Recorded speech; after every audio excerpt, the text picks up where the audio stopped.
All right, what's going on, guys? My name's Sal. I'm going to be reviewing this Sunday night slate between Minnesota and New Orleans. Probably going to get a high point total. It's not going to be a first look because I just recorded this video. It was like 18 minutes around there, and I ended up not doing the screen recording, which this time I'll look again. We're doing the screen recording now, so I'll go over it. It'll probably be a little quicker since I kind of have a couple of lineups that I was just playing around with. But before we get into that, there's a few things I want to highlight. Thank you, guys. We hit over 50 likes on that first look video. I just wanted to get like 25 subscribers. We're getting every single day. The support for the channel has been great, so I appreciate that. That's all in you guys, so nice job. And I have this question, so I won a qualifier. I won 2 qualifiers. I won one to get into another qualifier, and I won that. And now I have a $500 entry ticket that I won, starting out but only paying like $3, so it's pretty crazy. And I've been doing these qualifiers for the last couple of weeks on Draftkings. But I won a qualifier ticket, and basically what I have now is I'm in a field of 167 people. First place, top 12 get paid, but first place is the only one who gets the greatest prize. I mean, you can get some couple $1,000s if you come in second, third, fourth, $500 up to 12th place. But first place is going to get a trip to the Fantasy Football World Championships in December. I don't know what that was in that. In December, and it's like a 4 or 5 day stay. It's all paid for, and basically then you get put into a 180-man field where you compete for first place, $2 million. I think every place gets paid out. I might not be right on that, but I think every place gets some sort of payout. And if not, you're getting a great trip and a good experience and a chance to win $200 million or $2 million, $2 million for first, $1 million for second, and like third's $500K or something. So 1 out of 167 is not great odds. I understand that. I'm not like the favorite to win by any means. I'm not this expert that's been doing this for a while. But I do want to know what your guys' strategy would be for this. I'm thinking just go with some cash game locks, some chalk, and then really just trying to win it between 3 or 4 different guys. Obviously, the defense is something that's variant. That's just where the luck comes in, which defense is going to hit. And then just trying to play around with ownership. So I want to have a lot of guys that a lot of people also have. Like, I want to have the top running backs. I'm not going to just throw in some studs or some duds. I mean, I want to have some studs in there, but I want to be able to have maybe like a 2 or 3% ownership on a guy that nobody has, and that's the guy that goes off. That's the guy that I really have to focus on. So let me know your opinions on that. Would you go more chalk? Would you mix it up? And if you're going to mix it up, what are your strategies for this week? I just want to see what your guys' insights are on that. But like I said, I just went through this, so I'll go through it again for you guys. We got Minnesota, New Orleans, high total game. I guessed it in that video before this even started, but I knew basically that Thielen was going to be the top option. If we look at Thielen's logs, it's just incredible. 10 targets per game at minimum. He's getting you 6 catches per game at minimum, and that was week 1. Since then, it's been like 7's been his lowest. So, I mean, his floor is like 15 points if he's going to be getting you 7 catches a game. It's pretty much 15 points. It's a guaranteed 10 points if he's catching 7 balls, even if it's at low ADOT. So it's very impressive. He's going to get 100 yards or a touchdown basically every game. He's going to avoid Lattimore on the outside being in the slot, so that might be a little bit of harm for Diggs. I know they just got Eli Apple, so will he play this week? I'm not sure. I'm not sure they force him on short notice to go up against somebody like Thielen. But it's a Sunday night game. They have a little bit more time, I guess, by a couple of hours. I don't think they force him in there, though, the younger kid. I think he's a decent corner, though, but again, Thielen, even if he does play, is just a dominant wide receiver. So Thielen at that high price is definitely, I mean, worthy. And then you have the 2 quarterbacks after that, which we've seen quarterbacks being priced up, even with Josh Rosen playing like last Thursday. He was like the 4th most expensive on that slate. And just because they have so many opportunities, they're going to be throwing the ball between 25 and 50 times a game. So they have more opportunities to throw a touchdown on any of those passes. So there's more upside, so there's going to be priced more. Michael Thomas, he had a good game last week, an unexpected game. I played him and Breeze in a couple of stacks and tournaments just to try and get that contrarian. I drew it back with John Brown in one of them, but I just had Zeke in a lot of those, and Zeke just didn't do anything against the Redskins. But Thomas came out. He could be another good play this week. Xavier Rhodes should be playing, they're saying, but I think Thomas is going to line up in the slot again a lot. That might hurt Traquan Smith on the outside, who's somebody that we can get to. He's priced up a good amount. If you had him a couple of weeks ago, I think he was like $1,700 or something. Put in a ton of captain spots. I had him in a good amount of those captain spots, but I never paired him in a single one of them. I had Ingram and him in captain spots everywhere, but I never paired them in a single one of them together, so I didn't win the big money, didn't hit it. Cashed in some of them, didn't hit the tournament, and split it with everybody else who had Traquan Smith. But Traquan Smith, he's priced up to $5,400. He seems like he's becoming the wide receiver number 2 with Ted Ginn on IR there. And then you have to keep in mind that last week, that when they played in their last game, he had 51 snaps. Cam Meredith had 18. So those 51 snaps resulted in 6 targets. I think he ran somewhere around the 40, 45, 48 routes, whatever it might have been, or 40-ish routes with the running plays, things like that.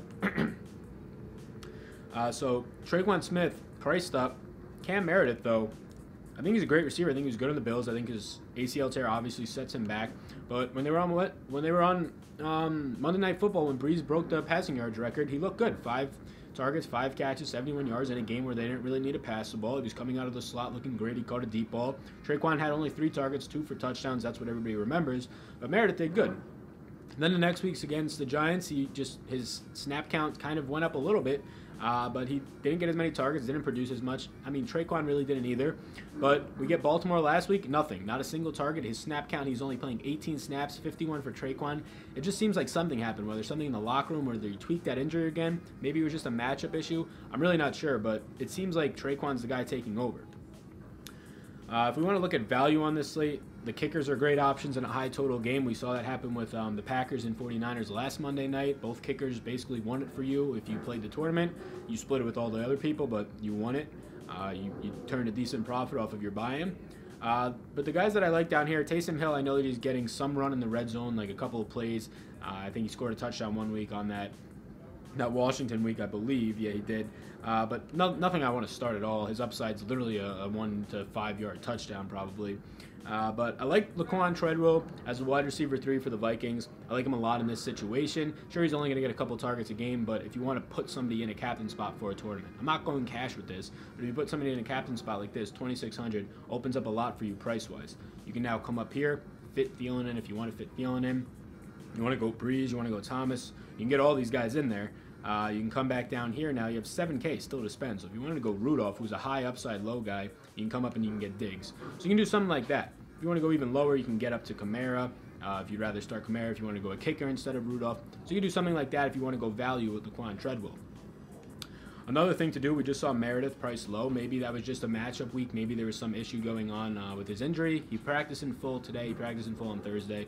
So you save a little bit more money if you go Meredith here. But let's say you go Meredith and Laquan Treadwell. Probably a lineup that not a lot of people are going to do because you're not punting once, you're punting twice. But it gets you so much more value.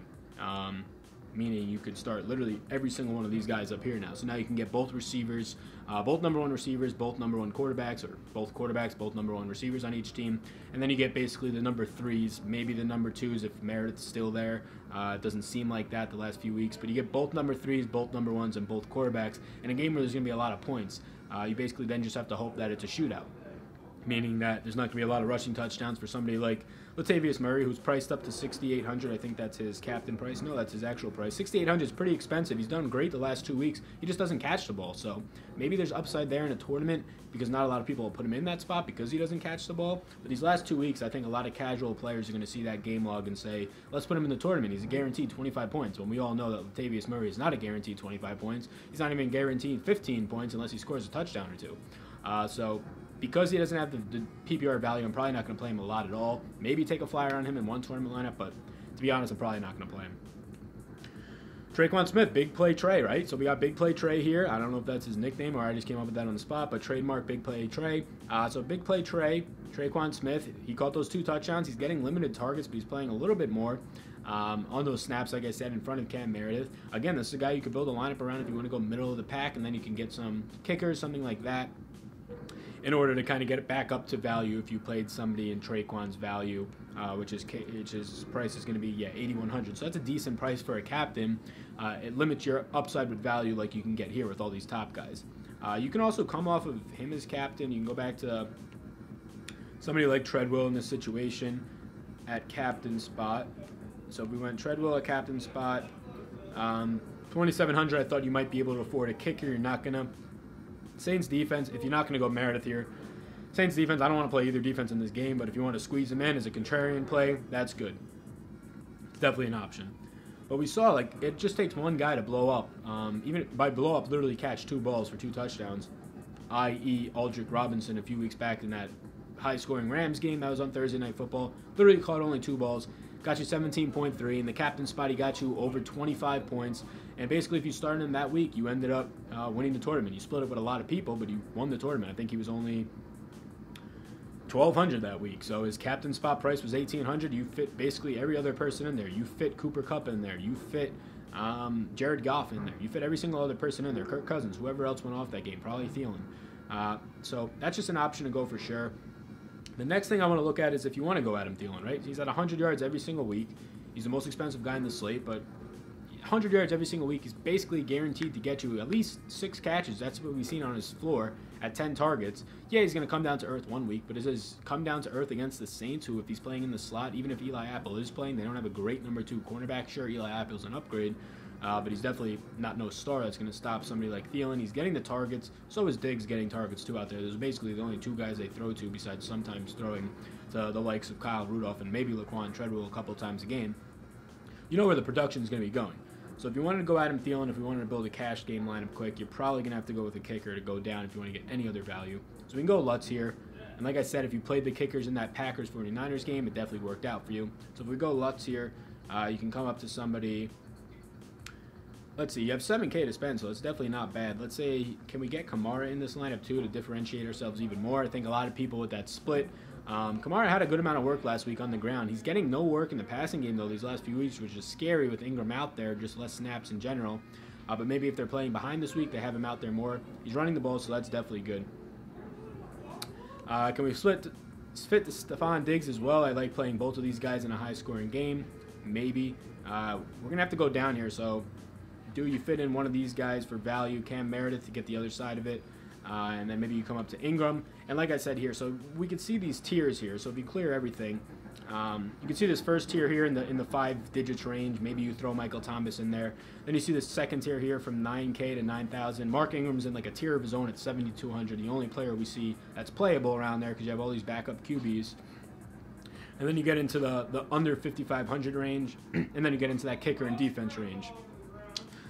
So, yeah, I think there's a lot of things you could do here. The lineup I like the most for both cash and tournaments, sneaky tournament lineup, putting the likes of Diggs. Everybody's going to be going after Thielen. Putting the likes of things in the captain spot. My roommate's getting loud out there, my bad. But putting the likes of Diggs in the captain spot. And then maybe just coming down for Lutz. So you can come down for Lutz here. And let's see where we can get value. Let's say, can we fit both quarterbacks in this situation? 5,700 you can.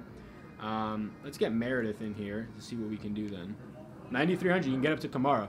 So I like this lineup. Maybe Meredith last week, nobody's really going to be on him, I don't think. He got 18 snaps, no targets, no catches. People might even think he's injured. He practiced fully Thursday, so I'm thinking today on Friday he's going to practice fully again. So we get Kamara in this lineup. I like that with Breeze and Meredith. I think that's a good game flow if they fall behind early. Maybe Diggs gets them ahead. And you get Cousins if it's a shootout with Diggs. The kicker, he can get you 10 to 15 points. That's all you really need out of a kicker in a high-scoring game. That's definitely doable. So like I said, I like this lineup a lot. Probably play this a lot in cash. Probably play this, or a lot more in tournaments than cash. But I'm going to play it in cash as well. I think having the kickers is sneaky in cash. But yeah, this is something that I'm looking at for the Sunday night slate, high-scoring game. That's all I'm going to do for this one right now. Let me know what you guys think of the video. Put in the comments below what I should do for this 167-person field. What would be your strategy? You're going to go more chalk. You're going to go a mixture of both, I think is the obvious answer. But how would you go about that, especially this week with all these good running backs? Okay, so I'm going to wrap this video up. Go ahead and like this video if you haven't already. Subscribe. Check out the other videos. On the end screen, there's going to be a subscribe button and another video button. Appreciate it if you guys can hit that subscribe button and the like button for this. Let's try and get over 25 likes in this video. My name's Sal. Be good. Good luck this weekend, everybody. Peace.